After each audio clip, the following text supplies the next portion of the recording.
Juan capítulo 4, y vamos a orar antes de dar inicio.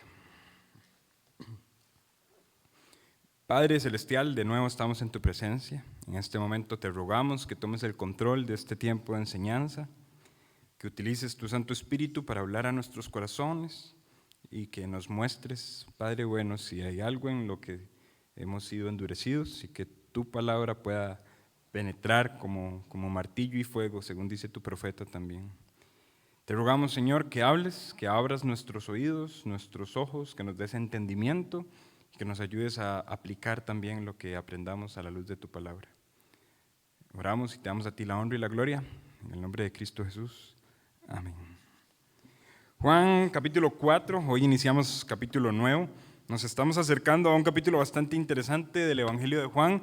Este capítulo también es uno de los más populares del Evangelio de Juan. Es una historia en particular que captura mucho del propósito de todo el libro y pues entonces nos vamos a estar concentrando en esta porción. Si bien es cierto, todo el capítulo muestra pues prácticamente todo el capítulo es una unidad, ¿verdad?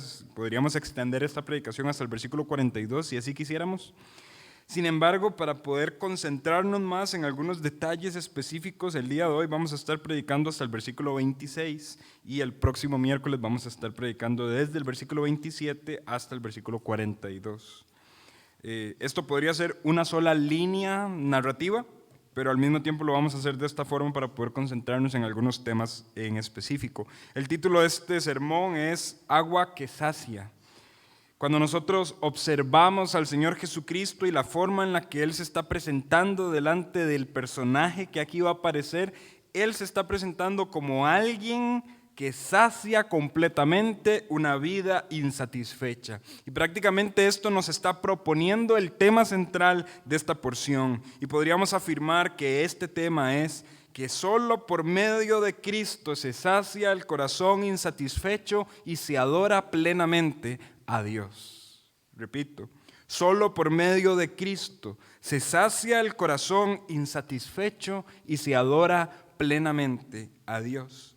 Lo que tenemos acá es un personaje que piensa que su corazón está satisfecho, pero no. Y un corazón que piensa que su vida está adorando a Dios genuinamente, pero no. Y ciertamente podría decir que esto se replica en muchas vidas hoy en día. Muchos corazones piensan estar insatisfechos, pero si tuvieran esta conversación con el Señor Jesús, Jesús les diría, no, ustedes no están satisfechos, ustedes tienen sed. Muchos corazones piensan que están adorando a Dios, pero Jesús les diría, no, ustedes no están adorando en espíritu y en verdad. Entonces, para adentrarnos en el estudio de este texto, nos vamos a concentrar en 3 puntos en particular. Primeramente vamos a ver un contexto, que en este caso en particular es muy necesario. De hecho, hay un contexto histórico que si no lo estudiamos, no entenderíamos mucho de lo que aquí está sucediendo. Después de haber visto el contexto, vamos a ver la conversación. Esto es un diálogo, al igual que al inicio del capítulo 3 de Juan. ¿Se recuerdan con qué personaje dialogó Jesús? Con Nicodemo. En este momento en particular también es un diálogo, sin embargo con otro personaje, al cual podemos oponer en cierto sentido a Nicodemo, y ahorita vamos a hablar de estos casos opuestos, pero vamos a hablar de esa conversación en nuestro segundo punto, y por último vamos a ver las conclusiones a las que llegaron los personajes en esta conversación. Entonces, para adentrarnos, vamos a ir al versículo 1, a partir del versículo 1 dice así: Cuando pues el Señor entendió que los fariseos habían oído decir, Jesús hace y bautiza a más discípulos que Juan, aunque Jesús no bautizaba sino a sus discípulos, salió de Judea y se fue otra vez a Galilea. Aquí tenemos el primer contexto que nos aclara una situación. El contexto implica hostilidad frente a Jesús y la obra que Él está haciendo. Jesús está observando la mente y la conducta de los fariseos y cómo ellos pueden llegar en cierta medida a perseguirlo a él, a perseguir a sus discípulos, a perseguir a Juan, a perseguir a los discípulos de Juan, y Jesús decide irse a otro sitio. Y si nos detenemos muy prontamente aquí, podríamos decir, Jesús está huyendo de la presión y la persecución. La respuesta es no, porque si vemos hacia dónde se dirige Jesús, Jesús se dirige a otro ambiente hostil. Él no está huyendo precisamente de la hostilidad. Jesús se está yendo de ahí porque Él entiende que hay otros corazones que necesitan ver también las obras que Jesús está realizando en esta tierra, es decir, en Judea.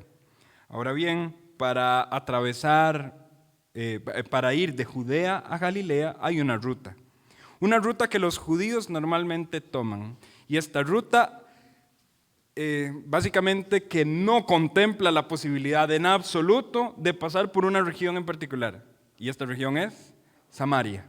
Los judíos no quieren atravesar por Samaria para ir a Galilea. Si nos ponemos en contexto, recordemos que Galilea está más al norte, Judea está más al sur, y que Judea y Galilea prácticamente se unen por algo que nosotros conocemos como el Mar Muerto, ¿verdad? En algunos casos en particular, los judíos preferían cruzar 2 veces el Mar Muerto para evitar caminar por Samaria. ¿Sí? Esto ya nos habla de un contexto de desprecio. Podríamos incluso decir xenofobia, quizá. Ahora, tiene una explicación.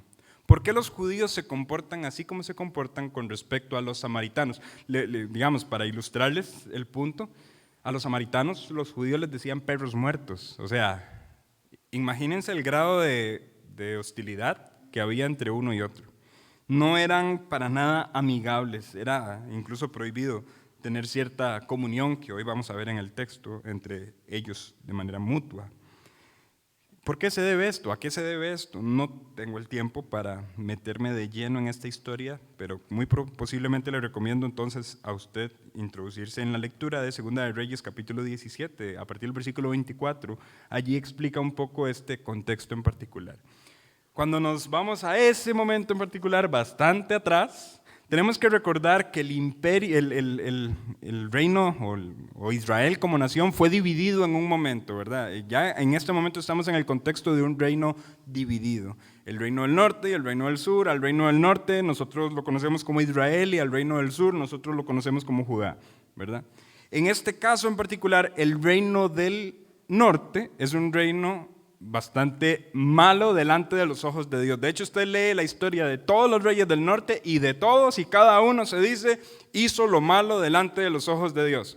Mal, las cosas venían muy mal. Precisamente por eso Dios envía su juicio primeramente para con el reino del norte cerca del año 702, 722 antes de Cristo, y el imperio asirio hace el primer sitio sobre el reino del norte. Asiria sitia a estas personas. No todos los habitantes del reino del norte son tomados como esclavos de Asiria, y eso hace que algunas personas sigan habitando en la región, pero al mismo tiempo el imperio asirio intentó llenar esa tierra y lo que hizo fue mandar personas paganas a vivir ahí. Y cuando están viviendo ahí hubo una combinación de creencias y costumbres que provocó que las personas que vivían en esa región, a la cual nosotros hoy por hoy llamamos Samaria, en este texto en particular, esas personas empezaran a mezclar sus creencias con las creencias paganas. Mandaron a traer un sacerdote para que el sacerdote hiciera las cosas como ellos creían que se debían hacer. Entonces, el mismo sacerdote ofrecía culto a Dios, como también a los dioses paganos de las personas impías que vivían en ese sitio. Se empezó a hacer una mezcla y esto empezó a herir completamente la forma en la que los judíos veían a los samaritanos. Los veían como idólatras, los veían como impíos. Al mismo tiempo, los samaritanos empezaron a cometer varios errores que empezaron a desprestigiar su fe y su raíz judía, su raíz hebrea. Como por ejemplo, y esto va a ser muy útil en el contexto de hoy, los samaritanos no creen en la inspiración o en la canonicidad de los profetas, ni tampoco de los salmos. Básicamente los samaritanos solamente consideran palabra de Dios el Pentateuco. Esto es un dato bastante enriquecedor para nosotros en el estudio del día de hoy, por un detalle que vamos a llegar a ver en el momento de la lectura. Pero esto ya nos muestra que ni siquiera tenían la misma forma de culto que ni siquiera tenían la misma forma de adoración. En algún momento incluso levantaron un templo para adorar ellos por su cuenta y no tener que ir al templo de Jerusalén. Y en ese templo se complacían en adorar a Dios. Entonces, esto simple y sencillamente explica un poco el contexto de hostilidad que hay en este momento. Dice el versículo 3, donde quedamos, salió de Judea, se fue otra vez a Galilea. Y le era necesario pasar por Samaria. Estas palabras las tenemos que guardar en la mente. Le era necesario. En un contexto humano, podríamos decir, le era innecesario pasar por Samaria. Pero los negocios de Jesús son los negocios de su Padre. Y por tanto le era necesario pasar por Samaria, porque él estaba pensando no en una ruta, no en si iba a ser considerado inmundo o no por tener conexión con los samaritanos, no, ni siquiera estaba pensando en su propia seguridad. Cuando un judío pasaba por Samaria, los samaritanos los apedreaban, les tiraban piedras.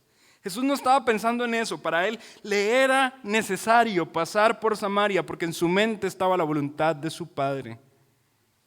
Versículo 5, vino pues a una ciudad de Samaria llamada Sicar. No sabemos mucho de Sicar, hay algunas personas que precisan la ubicación, incluso que hoy en día podría saberse dónde está el sitio. Hay algunas conjeturas, no me atrevo a sostenerlas tan fiablemente, pero comentarlas podría ilustrar algo en nuestras mentes. Algunas personas creen, y de nuevo, aquí estoy haciendo la aclaración, no es una creencia tan firme como para que yo la pueda sostener como una verdad absoluta, pero algunas personas creen que de sicar proviene el término sicario, ¿verdad? Y algunas personas creen que las personas que vivían en Sicar eran personas que tendían al homicidio, al asesinato, cuando recibían un pago por ello.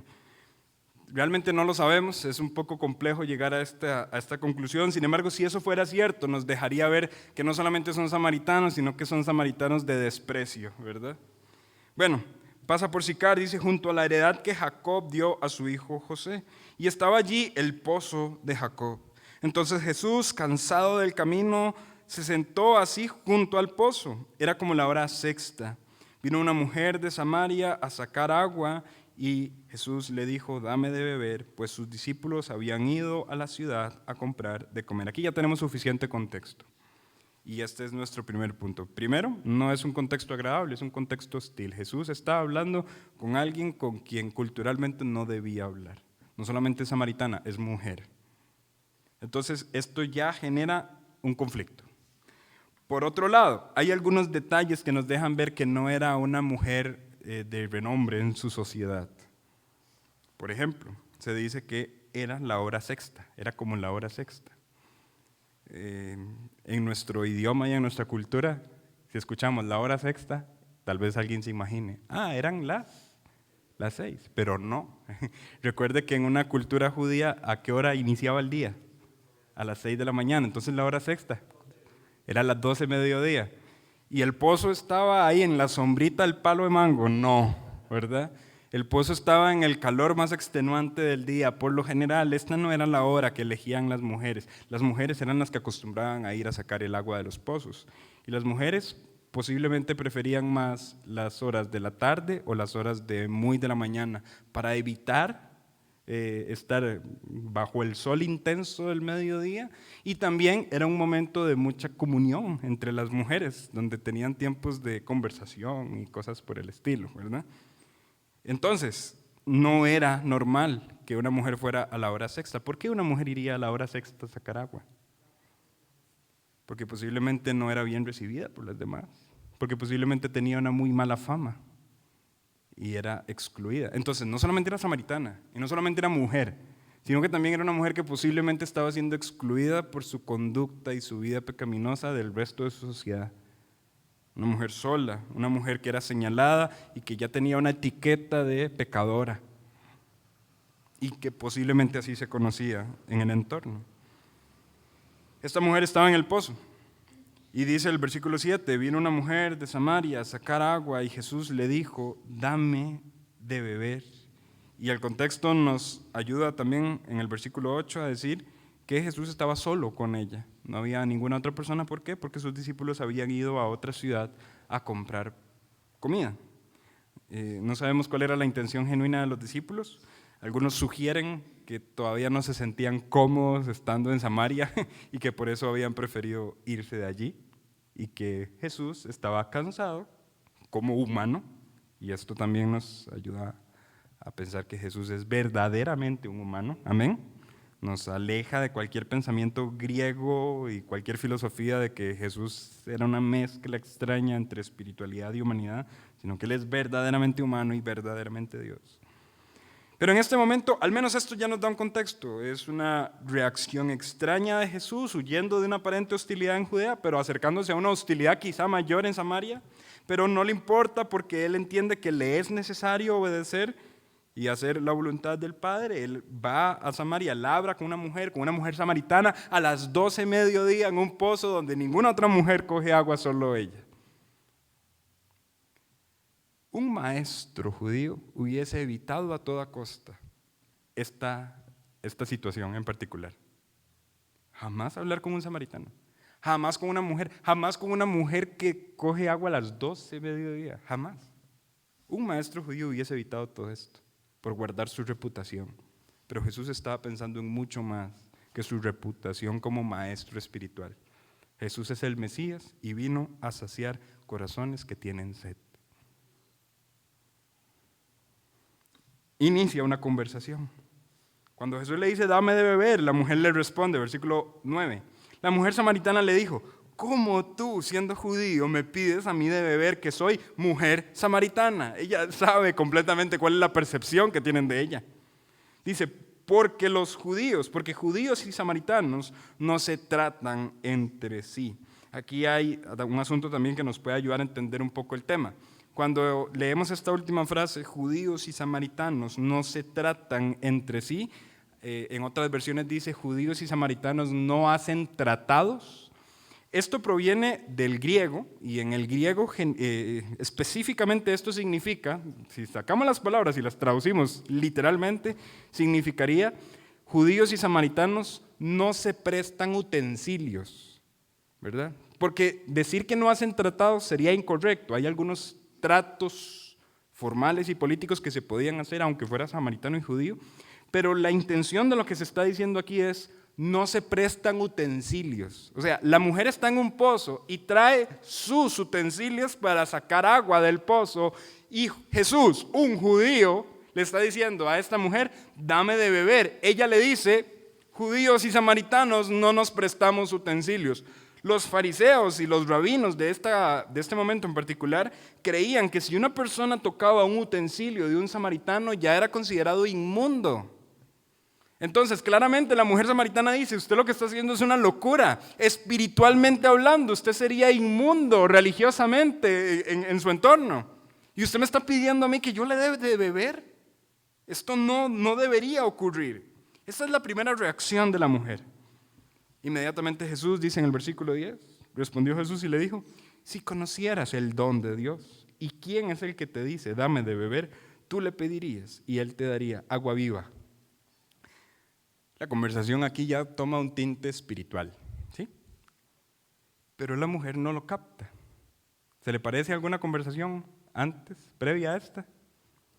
Nicodemo. Estaba ocurriendo exactamente lo mismo. Jesús estaba hablando en términos espirituales, pero Nicodemo estaba hablando en términos carnales. ¿Cómo puedo yo entrar de nuevo al vientre de mi madre? O sea, ¿cómo lo voy a hacer? No, es imposible. Nicodemo está pensando en términos terrenales, Jesús está pensando en términos espirituales. Aquí ocurre exactamente lo mismo, pero con vidas que son polos opuestos. Nicodemo, un nombre famoso, íntegro, piadoso. Esta mujer ni siquiera se nos dice el nombre. Nicodemo, principal de los judíos. Esta mujer, mujer samaritana. Son polos completamente opuestos. Nicodemo debería haber sabido muchas de las cosas. Eres maestro de Israel y no sabes de lo que te digo. Esta mujer samaritana, si acaso estudia el Pentateuco. Son polos opuestos, pero nos deja ver algo, que tanto la persona religiosa como la persona considerada por la sociedad como impía e inmunda, tienen la misma necesidad de ser saciados en su sed espiritual.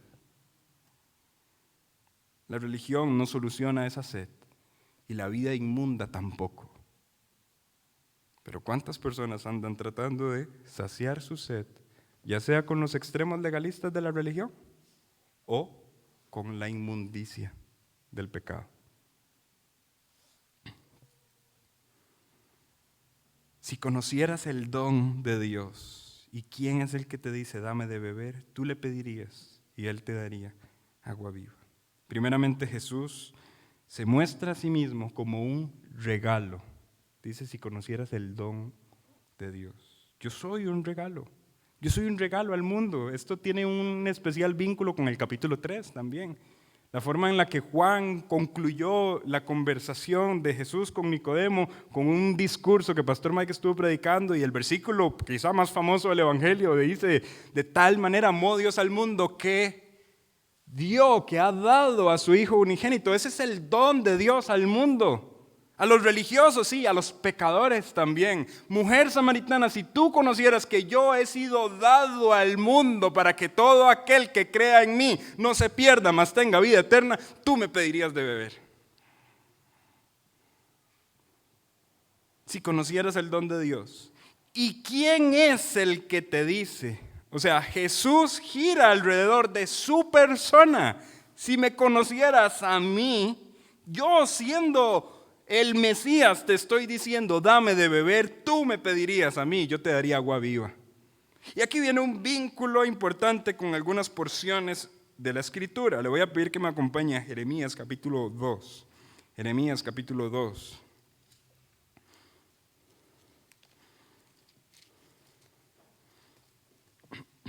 Jeremías capítulo 2.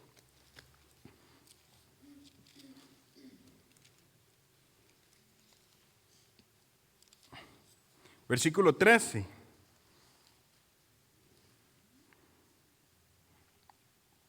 Jeremías 2:13 dice, porque dos males ha hecho mi pueblo.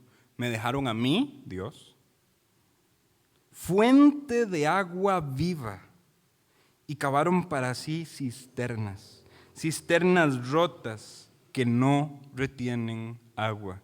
Eso es un precioso versículo que nos muestra la condición espiritual de Israel. Sin embargo, también nos muestra cómo se expone Dios a sí mismo, como fuente de agua viva. Esto es parte del vocabulario del Antiguo Testamento. En Dios encontramos una fuente de agua viva. Cuando nosotros leemos agua viva, tanto en el Antiguo Testamento como en el Nuevo Testamento, tenemos que entender a qué se está refiriendo, ¿verdad? Agua viva significa básicamente agua en donde hay corriente, ¿verdad? Agua que fluye. ¿En un pozo hay agua viva? No, en un pozo no hay agua viva, pero en un río hay agua viva. Jesús le está diciendo a ella, yo le estoy pidiendo a usted que me dé agua, pero si usted supiera quién soy yo, usted me pediría y yo le daría agua viva, agua que fluye.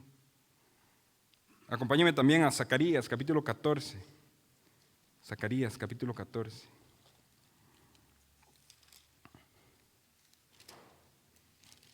Antes de Malaquías, ¿verdad? Malaquías, último libro del Antiguo Testamento. Zacarías 14. Aquí está hablando de este gran día en el que Dios se va a expresar como tal frente a Jerusalén y las naciones. Versículo 7, por ejemplo, dice, será un día el cual es conocido de Jehová, que no será ni de día ni de noche, ni noche, pero sucederá al caer la tarde, habrá luz. Versículo 8, acontecerá también en aquel día que saldrán de Jerusalén aguas vivas, la mitad de ellas hacia el mar oriental, la otra mitad hacia el mar occidental, en verano y en invierno. Versículo 9, y Jehová será rey sobre toda la tierra. En aquel día Jehová será uno y uno su nombre. Esto es una referencia mesiánica inmediata. El Mesías va a traer agua viva que va a correr desde Jerusalén hasta las naciones. Jesús está teniendo una conversación con la mujer samaritana y le dice, si usted supiera quién soy yo, usted me pediría, yo le daría agua viva. Ahora, el problema que tenemos acá es, esta mujer samaritana no cree en los profetas. Entonces, esto que nosotros acabamos de leer, Jeremías y Zacarías, es algo que un samaritano no lee y no guarda como palabra de Dios. Ya esto nos da un poco de contexto. El contexto es que muy posiblemente la mujer samaritana no va a hablar en términos espirituales, porque ella no está comprendiendo la forma en la que Jesús está hablando espiritualmente hacia su corazón. Al mismo tiempo su corazón está velado, ella está cegada. Y esto explica su reacción en el versículo 11, donde dice, la mujer le dijo, Señor, no tienes con qué sacarla y el pozo es hondo. ¿De dónde pues tienes? Ella todavía estaba pensando en los utensilios, ¿verdad? Usted es judío y yo soy samaritana, nosotros no nos prestamos utensilios. Ahora usted dice que si yo le pido a usted agua, usted me da, pero bueno, yo vuelvo a ver sus manos y vuelvo a ver las mías y la única que anda un baldecito soy yo. Usted no anda nada. ¿Cómo usted me va a dar agua a mí si usted no anda? Esta es la reacción.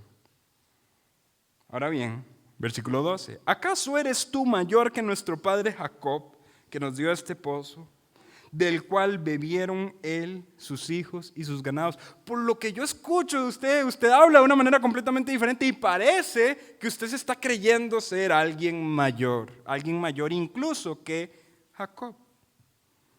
Recuerden que esta mujer sí estudiaba el Pentateuco, ¿verdad? Y ahorita vamos a llegar a las conclusiones y vamos a llegar a cuál fue la conclusión de esta mujer. Pero bueno, voy a dejar esto para más tarde. Versículo 13, respondió Jesús y le dijo, cualquiera que bebiere de esta agua volverá a tener sed, al pozo. Mas el que bebiere del agua que yo le daré, no tendrá sed jamás, sino que el agua que yo le daré será en él una fuente de agua que salte para vida eterna. Venga, crea en mí. Y si usted cree en mí, solo por medio de Cristo se sacia el corazón insatisfecho. Eso es lo que Jesús le está diciendo. Su corazón, mujer, está insatisfecho. Crea en mí y usted estará saciada para siempre. Nunca jamás tendrá sed. Y va a haber una fuente que va a brotar y que va a salir agua de vida eterna. Venga, Jesús. La mujer todavía no ha cambiado el chip y sigue hablando en términos carnales. Versículo 15. La mujer le dijo, Señor, dame esa agua para que yo no tenga sed ni venga aquí a sacarla. Sí, se imagina, una fuente constante de agua. No tengo que venir a las 12 mediodía al pozo. Dame esa agua y ya no tengo que venir aquí. Ella está hablando en términos carnales, pero hay un momento en el que Jesús dice, ya basta, voy a dirigir la vista de esta mujer a un hecho. Yo estoy hablando en términos espirituales. Y por eso, versículo 16 dice lo siguiente, Jesús le dijo, ve, llama a tu marido y ven acá. Alguien diría, Jesús cambió la conversación. O sea, ¿qué pasó? La conversación venía de lo más fluida y Jesús hizo un cambio en la conversación. No, Jesús sigue hablando acerca de lo mismo. Jesús tiene una meta y es demostrarle a esta mujer que ella tiene sed. Sed espiritual. La mujer parece no entender su sed espiritual y se concentra solamente en los elementos carnales. Pero Jesús tiene una meta. Mujer, usted tiene sed. Usted tiene sed. Usted necesita del agua de vida eterna que solo yo le puedo dar. Por tanto, ve y trae a tu marido. Jesús va a ir al problema del corazón de esta mujer. Porque Jesús sabe lo que esta mujer está haciendo. Y aquí entonces la mujer reflexiona. En el versículo 17, ella responde. Respondió la mujer, dijo, no tengo marido. Esta reflexión de la mujer fue una reflexión sincera. Sí, yo quiero esa agua. Usted me está diciendo que vaya y traiga a mi marido. Voy a decir la verdad. No tengo marido. Y aquí es la primera alabanza de Jesús hacia la mujer. O sea, Jesús alaba que ella respondió correctamente y dice, bien has dicho, no tengo marido. Pero Jesús puede ir más al fondo de la situación y dice, porque 5 maridos has tenido y el que ahora tienes no es tu marido. Esto has dicho con verdad. En esta cultura, el divorcio no necesariamente era imposible hacerlo, habían posibilidades de divorcio. Sin embargo, en la noción cultural, al menos en una mujer, era imposible que contrajera matrimonio después de 3 divorcios. En la noción cultural, no estoy hablando en el precepto bíblico, sino en cómo funcionaban las cosas en la noción cultural. Después de 3 divorcios, una mujer no podía casarse. Muy posiblemente esto le dio una muy mala fama a esta mujer. No sabemos si ella fue viuda o se divorció de sus anteriores parejas, pero sí sabemos la cantidad de maridos que ha tenido, 5. Y si la noción cultural ya la desacredita como una mujer pura, sino que ya sobrepasa el límite de lo que se considera correcto, es decir, 5 maridos en vez de 3, y todavía le podemos añadir a este hecho que ella está conviviendo con un hombre quien no es su marido. Y Jesús se lo pudo decir así tal cual. Bueno, claramente aquí tenemos algunas enseñanzas en particular. No es correcto convivir con una persona con la cual no estamos casados, ¿verdad? Claro, estaba sola, exactamente, por eso andaba sola a mediodía, porque se sabía que había una noción de ella despectiva en su sociedad. Y sí, aquí podemos sacar muchas aplicaciones para nosotros y cómo debemos conducirnos y todo. Lo que no quiero es que esta predicación se convierta en algo moralista. No quiero decir, el texto nos está diciendo, cásense con una persona. Sí, es cierto, esto está en el fondo del texto, pero hay algo más. Jesús está yendo al fondo de esta mujer y le está diciendo algo. Usted está insatisfecha y está tratando de solucionar este corazón insatisfecho por medio de fuentes que no proveen agua viva. 5 hombres. Eso muestra un corazón insatisfecho. Usted necesita esto. Usted tiene sed. Pero lo que usted, mujer, no percibe es que su sed nunca se va a saciar por medio de estas conductas. Solo yo le puedo dar agua viva. Aquí la mujer ya tuvo que haber sucedido algo en su mente, en su corazón, por lo cual ella dice en el versículo 19, y tal vez este es el punto clímax de sus conclusiones que nos invitan a ir al punto 3. ¿Cuáles son las conclusiones de la mujer? Le dijo la mujer, Señor, me parece que tú eres profeta. Aquí está sucediendo algo en particular. ¿Qué es lo que esta mujer está percibiendo? Este hombre tiene que ser algo diferente. ¿Por qué? Porque pudo decirme algo de mi corazón que solo yo estaba reteniendo, que nadie en este lugar sabía, que estábamos él y yo solos. Pudo ir directamente al corazón, pudo ir directamente al problema y me pudo exponer a mi pecado, Me parece que eres profeta. Aquí se hace muy útil el contexto que les he venido diciendo. ¿Esta mujer leía los profetas y los salmos? No, era samaritana. Entonces, cuando ella dice, me parece que eres profeta, no está diciendo, me parece que eres como Jeremías, me parece que eres como Zacarías, me parece que eres como Daniel. No está diciendo eso porque ella no lee ni los profetas ni los salmos. ¿Qué está diciendo esta mujer? Acompáñenme a Deuteronomio capítulo 18, y esto sí lo lee ella, porque está en el Pentateuco. Deuteronomio capítulo 18.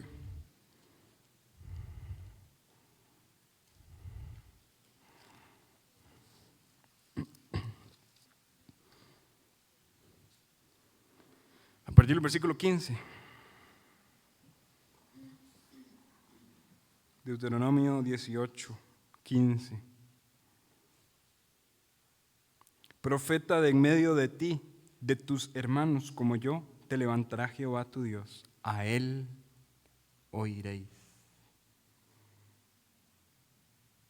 Conforme a todo lo que pediste a Jehová tu Dios en Horeb el día de la asamblea, diciendo, no vuelva yo a oír la voz de Jehová mi Dios, ni vea yo más en este fuego, para que no muera. Y Jehová me dijo, han hablado bien en lo que han dicho. Profeta les levantaré de en medio de sus hermanos como tú, es decir, como Moisés. Y pondré mis palabras en su boca. Y les hablará todo lo que yo le mandaré. Mas a cualquiera que no oyere mis palabras, que él hablare en mi nombre, yo le pediré cuenta. El profeta que tuviere presunción de hablar palabra en mi nombre, a quien yo no le he mandado hablar, o hablar en mi nombre, en nombre de dioses ajenos, el tal profeta morirá. Y si dijeres en tu corazón, ¿cómo conoceremos la palabra que Jehová no ha hablado? Ojo la respuesta.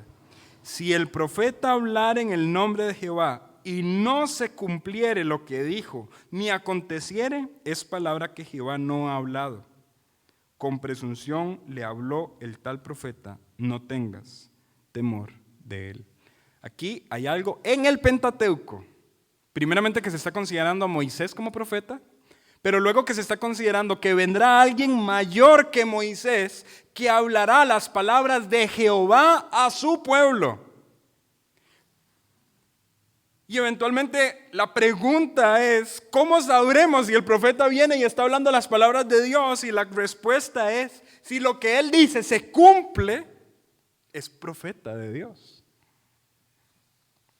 Haciendo o girando alrededor de este profeta que se levantará, que va a ser mayor que Moisés. ¿Estamos claros?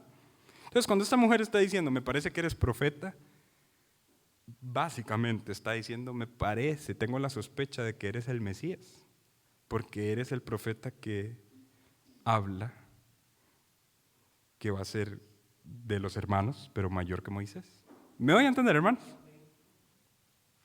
En una lectura superficial no hubiéramos llegado a esto, pero es necesario introducirnos un poco más en este contexto y aquí llegamos a esta condición. Entonces, esta mujer está interesada en algo. Si él es el profeta que habla de Deuteronomio, lo que él dice es cierto. Por tanto, le voy a hacer una muy buena pregunta. ¿Se imagina usted estar cerca de una persona que tenga respuestas a las preguntas más difíciles?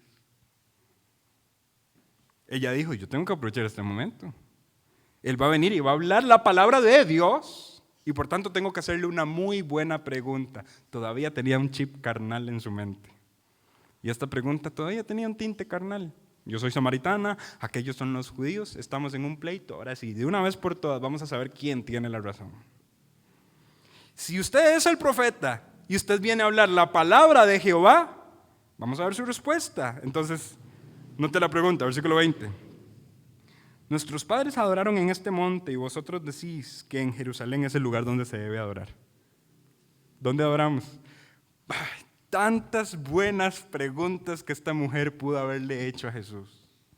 Tantas buenas preguntas que esta mujer pudo haberle hecho con respecto a su vida espiritual y a su crecimiento. Ella estaba desenfocada en la religiosidad de los templos. Un templo en Samaria, otro templo en Jerusalén, donde debemos adorar. Ciertamente ella reconoce que el pecado no le ha dado la satisfacción y no ha saciado su sed, pero al mismo tiempo también reconoce que la adoración no ha generado esa satisfacción tampoco. Porque por este pleito hay dudas en su corazón. ¿Dónde debería adorar? ¿En Jerusalén o en Samaria? Y Jesús muy sabiamente, a partir del versículo 21, responde, mujer, créeme, que la hora viene cuando ni en este monte ni en Jerusalén adoraréis al Padre. Usted y yo leemos esto en segundos, pero para un judío este mensaje es tremendo. ¿Cómo?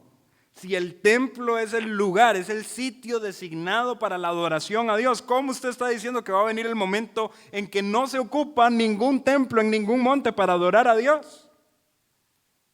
Jesús no solamente es más que Moisés, es más que la ley, es más que el templo, es más que los sacrificios, es más que los sacerdotes. Jesús es el único medio para que el corazón insatisfecho adore a Dios. Versículo 22. Vosotros, refiriéndose a los samaritanos, adoráis lo que no sabéis. Claramente, entendiendo que los samaritanos desprestigian mucha porción bíblica. Hay cosas que no saben y adoran con un desconocimiento. Por otro lado, Jesús dice, nosotros, refiriéndose a los judíos, adoramos lo que sabemos. Ellos tienen la magnitud de las Escrituras, el Pentateuco, los Salmos, los profetas, todo lo tienen allí y saben lo que están haciendo cuando adoran. Dice, porque la salvación viene de los judíos. Él no está desacreditando a los judíos, está hablando bien de ellos. Sin embargo, versículo 23, mas la hora viene y ahora es, cuando los verdaderos adoradores adorarán al Padre en espíritu y en verdad. Porque también el Padre tales adoradores busca que le adoren. Dios es espíritu y los que le adoran en espíritu y en verdad, es necesario que le adoren. Dios es espíritu y por eso la adoración no debe estar encapsulada en un templo físico. Los que le adoran tienen que adorarle en espíritu, tal como Dios es espíritu. Para adorar en espíritu al Señor es necesario que venga una hora. Eso no se pudo haber hecho en el Antiguo Testamento porque no había venido la hora para adorar a Dios en espíritu. ¿Me voy a entender, hermanos? Pero Jesús dice, vino la hora. Y ahora ya es la hora de adorar a Dios en espíritu y en verdad. ¿Cómo sabemos que es la hora? Porque Jesús ha venido al mundo. Y Él es la mediación entre los corazones de los seres humanos y el Dios que es espíritu. Hay algo súper interesante también en este texto donde se dice, la hora viene y ahora es, cuando los verdaderos adoradores adorarán al Padre en espíritu y en verdad, porque también el Padre, tales adoradores, busca que le adoren. La gran misericordia de nuestro Dios es mostrada en este texto, describiendo que los adoradores no son quienes buscan a Dios, sino Dios quien busca a los adoradores.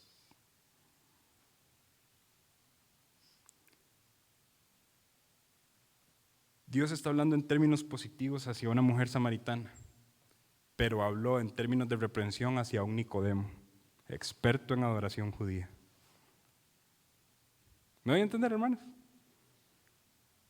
Dios dijo, me es necesario pasar por Samaria, porque Dios, Jesús, está buscando un corazón que le adore en espíritu y en verdad. Y estos corazones generalmente son aquellos que reconocen la profundidad de su pecado.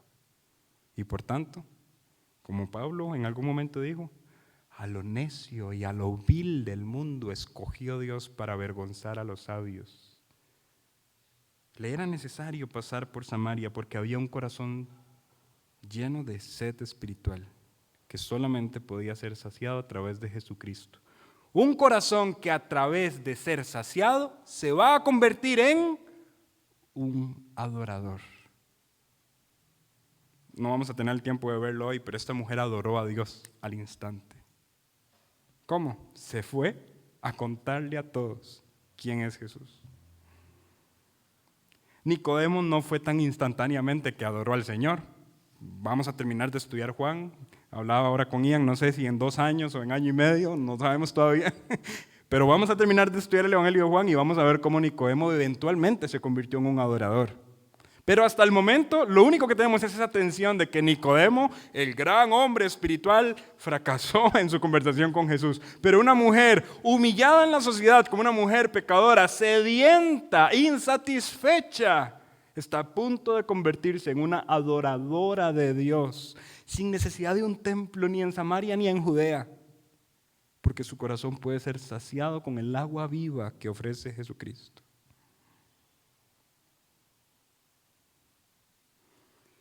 Claramente la mujer sabe de lo que Jesús está hablando y en el versículo 25 le dijo la mujer, sé que ha de venir el Mesías, llamado el Cristo. Todo lo que usted me está hablando parece, huele y sabe a Mesías. Sé que va a venir el Mesías. Y aquí viene algo precioso.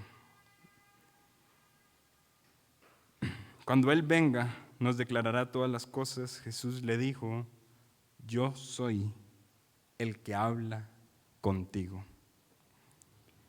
En todo el Evangelio de Juan, quizá esta es la ocasión en la que más explícitamente Jesús habló de sí mismo como el Mesías. La otra ocasión que tenemos es en el juicio, ¿verdad? Y en su juicio Él también expresó, pues, yo soy eso que usted dice. Sin embargo, en este momento en particular se lo está diciendo a una persona. En algunos contextos Jesús evitó utilizar este tipo de frases porque no había llegado la hora de su muerte y esto implicaría que lo maten, porque en la cultura judía esto es blasfemia. De hecho, recuerden el juicio de Jesús, a Jesús lo mataron y este fue uno de los cargos, ¿verdad? Pero Jesús aquí se siente completamente confiado para decírselo a esta mujer, decirle, sí, usted está creyendo que usted está esperando la venida del Mesías. Yo le voy a decir con toda honestidad, yo soy. Yo soy el que habla contigo. Yo soy el Mesías. El término yo soy, tenemos que recordar que es un término sumamente teológico y en el Evangelio de Juan se menciona constantemente. Yo soy, lo vinculamos con aquello que se mencionó en el libro de Éxodo, ¿verdad? Que eventualmente le dio forma a lo que hoy por hoy nosotros pronunciamos como Jehová. Yo soy, el gran yo soy. El yo soy aparece en el libro de Juan haciendo muchas referencias como yo soy la puerta, yo soy el pastor de las ovejas, yo soy la verdad, la vida. En algún momento a Jesús lo iban a arrestar y él dijo, las personas estaban buscamos a Jesús para venir a arrestarlo, y Jesús se paró y dijo, yo soy. Y dice que las personas, los soldados cayeron en tierra. O sea, es un nombre poderoso y Jesús lo está diciendo en una conversación sumamente casual con una persona que en los ojos de la sociedad es bastante impura. Jesús está manifestando a una persona, a una mujer que en su sociedad no merecía que el Mesías se le manifestara. Pero Jesús no se rige por los estándares morales de la sociedad. Jesús está buscando corazones que le adoren en espíritu y en verdad. Y la mayoría de las veces esos corazones que adoran a Dios son los que se ven a sí mismos pecadores. Por eso la conversación de Jesús dirigió a la mujer a verse a sí misma pecadora. Aterrizando todo esto, le pregunto, mi hermano, ¿usted es un pecador? Ya dimos el primer paso para ser adoradores y lo cumplimos a la perfección. Somos pecadores, pero no basta con eso. Tenemos que ser pecadores, que reconozcamos que el pecado con el que nos intentamos satisfacer nuestra sed no es suficiente. Tenemos que ser pecadores que reconozcamos que solo Jesús puede dar agua viva para ser saciados plenamente. Tenemos que ser pecadores que reconozcamos que la adoración plena a Dios solo puede ocurrir a través de Jesucristo como mediador entre nosotros y el Padre. Tenemos que ser pecadores que reconozcamos que tenemos sed, no pecadores que lo neguemos. Hoy día abundan los pecadores que se jactan que no tienen sed. Están buscando satisfacción en un montón de sitios que no sacian el corazón. En relaciones emocionales, en novios, en sexo, en drogas, en estudios, en religiosidad. Tantas personas están buscando saciar su corazón con fuentes que no son suficientes. Pero Jesús está diciendo, vengan a mí, porque solo por medio de Cristo se sacia el corazón insatisfecho y se adora plenamente a Dios. Aquí le hago la pregunta, ¿está ya usted en Cristo? Si no lo está, usted no puede estar siendo satisfecho y usted no puede estar adorando a Dios. Lo digo con todo el respeto del mundo, pero por más que usted levante sus manos y llore en un culto, si usted no está en Cristo, usted no es un adorador, porque es necesario que los adoradores adoren en espíritu y en verdad. Por otro lado, por más que usted intente satisfacer su corazón y se jacte de una vida plena, si usted no está en Cristo, se lo digo, usted no está feliz. Usted debe estar en Cristo. Si hoy por hoy usted tuviera todo lo que sueña, terrenalmente hablando, le aseguro que sin Cristo en su corazón usted se acostaría y las almohadas de su cama todavía retendrían sus lágrimas. Porque solo Cristo sacia la necesidad del corazón del hombre. Solo Cristo. Lo que usted no necesita más plata ni un mejor trabajo. Usted no necesita estabilidad emocional, no, usted necesita con urgencia a Cristo. Lo necesitamos cada día de nuestra vida. Ahora, si usted reconoce que no lo tiene y que no cree en Él, venga a Él. Venga, crea, véase a usted mismo como un pecador. Reconozca su condición pecaminosa, crea en Él y Él es suficiente para saciar su vida. Si usted ya reconoce que usted ha creído en Cristo, usted es un hijo de Dios, y usted dice, yo ya me vi anteriormente en mi vida como un pecador, siga acudiendo a Él y disfrute esta agua que Él provee día a día, porque sus misericordias son nuevas cada mañana, grande es su fidelidad. No se distraiga en pozos que retienen agua sucia. Venga a la fuente que ya está en su corazón, que brota vida eterna, y disfrute esta vida espiritual que Dios le ha encomendado, que Dios le ha regalado. Disfrute la posibilidad de poder adorar a Dios en espíritu y en verdad. No se distraiga con las cisternas del mundo que intentan saciar nuestras vidas, pero que más bien son un trago amargo. No se distraiga. Crea en Jesús, manténgase en Él. Esto fue lo que esta mujer hizo. Una mujer sencilla, una mujer que no se sabía las escrituras como Nicodemo, posiblemente sí. Una mujer pecadora, quizá con una opinión social mucho peor que la que Nicodemo tenía. Pero una mujer dispuesta a decir, tú eres el Cristo. Y a creerlo. Y eventualmente, la próxima semana, veremos, a compartirlo con otros.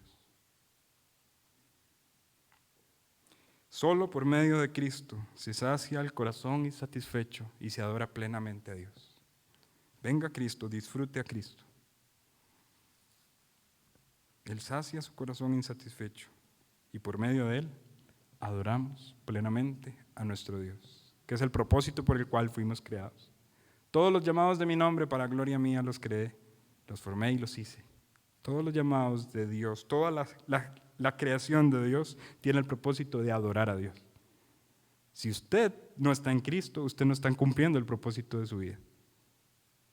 Venga a Cristo y adore plenamente a Dios. Incline su cabeza, por favor, cierre sus ojos.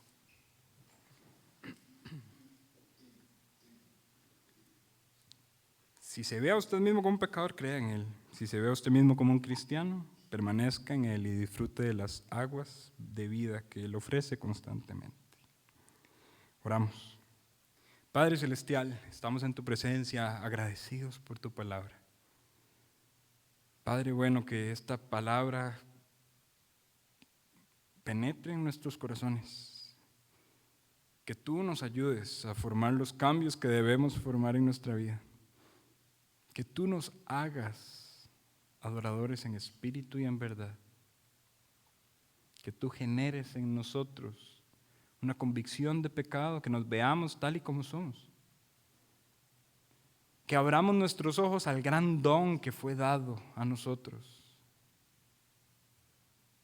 Tú que eres el Cristo, tú eres ese gran profeta del que se habló en el Antiguo Testamento. Tú eres mejor que el templo, tú eres mejor que los sacrificios. Tú eres el único medio suficiente para satisfacer nuestra sed y para ayudarnos a ser adoradores. Ayúdanos a acudir a ti como tú mereces que lo hagamos. Si hay alguien que no cree en ti en este lugar, por favor, Señor, abre ese corazón y guíalo al arrepentimiento. Gracias por tu palabra, gracias por el privilegio que nos das de poder comprender que es por medio de ti que podemos adorar a Dios, por medio de tu Hijo. Gracias, Señor. Te pedimos que no solamente seamos oidores de esta palabra, sino que nos permitas ser hacedores de ella, que no permitas que nos desconcentremos en fuentes que no generan la satisfacción y la saciedad que generas tú en nuestros corazones. No permitas que nos desconcentremos en lo terrenal. Ayúdanos a concentrarnos en lo celestial, a poner nuestros ojos en las cosas de arriba y no en las de la tierra, porque solamente en ti, Señor, nosotros estamos plenos. Gracias por tu palabra y gracias por hablarnos a través de ella. Bendice el resto del culto de hoy y las peticiones que vamos a elevar delante de tu presencia. Te pido tu bendición para cada persona que está aquí en este momento y que nos ayudes a aplicar tu palabra en nuestras vidas personales. Oramos en el nombre de Cristo Jesús. Amén.